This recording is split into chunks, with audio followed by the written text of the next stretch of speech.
আমার সবকিটা পারোটা হয়ে গেছে, দেখুন সুন্দর নরম তুলতুলে। আসসালামু আলাইকুম, লাইলা কিচেন টুয়েলা আপনাদের সবাইকে স্বাগত। আজকে আরো একটা রেসিপি নিয়ে আপনাদের সঙ্গে শেয়ার করতে আসলাম। প্লিজ একটা লাইক দিয়ে ভিডিওটা দেখতে থাকুন শেষ পর্যন্ত। এখানে মুসুরের ডাল নিয়েছি, চিড়া নিয়েছি আর সয়াবিন নিয়েছি। সব 1 ঘন্টার মতন ভিজিয়ে রাখছিলাম, ভিজিয়ে রেখে পরিষ্কার করে ধুয়ে নিছি। এখন বেটে নিব। এর মধ্যে কাঁচামরিচ, পেঁয়াজ, আদা, রসুন সব দিয়ে পেস্ট করে নিব একটা। আমার এটা বাটা হয়ে গেছে। সয়াবিন, ডাল, আদা, রসুন, পেঁয়াজ সব দিয়ে বেটে নিছি। পেঁয়াজ কুচি করছি। এটা একটা ফুট বানিয়ে নিব ভিতরকার। আর চিড়াটা যে বেটে নিয়েছি, পরিমাণ মতো লবণ দিয়ে দিলাম আর সাদা তেল দিয়ে দিলাম 4-5 চামচের মতন। ময়দা দিয়ে দিলাম কটার মধ্যে, দিয়ে একটা শক্ত করে একটা ডো বানিয়ে নিব।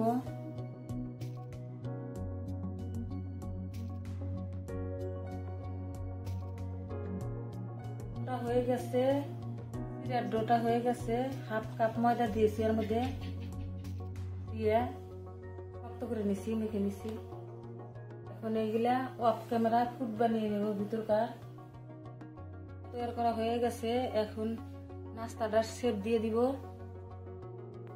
হাতে অল্প সাদা তেল মাখিয়ে নিলাম।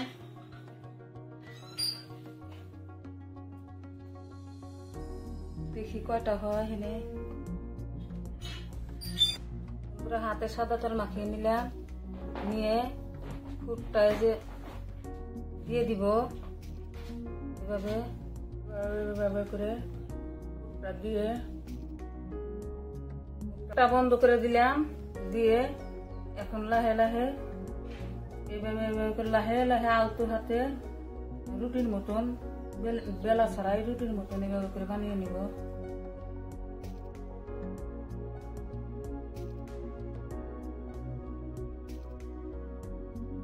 দিয়ে নাস্তা পারোটাও বলতে পারেন। যে সকল বন্ধুরা চ্যানেলটা সাবস্ক্রাইব করেছেন তাদেরকে অসংখ্য অসংখ্য ধন্যবাদ।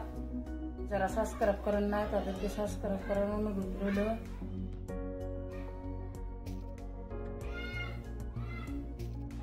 হয়ে গেল, বানিয়ে নিচ্ছি। এখন ভেজে নিব। একটা তাওয়া বসিয়ে দিয়েছি, তাওয়াতে অল্প একটু তেল ব্রাশ করে দিয়েছি। লাহে লাহে হালকা একটু ভেজে নিব।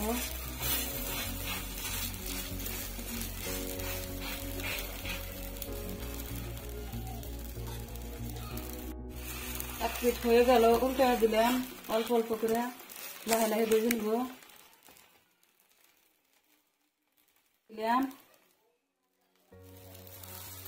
আপনারা বাটার দিয়েও বানাতে পারেন, বাড়তে পারেন, অথবা ঘি দিয়েও বাঁচতে পারেন। আমার কাছে নাই, সাদা তেল দিলেন।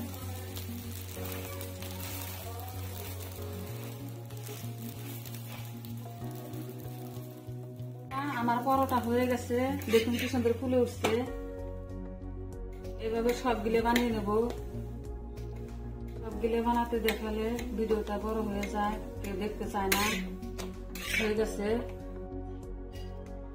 আমার সবকিটা পারোটা হয়ে গেছে। দেখুন সুন্দর নরম তুলতুলে হয়েছে।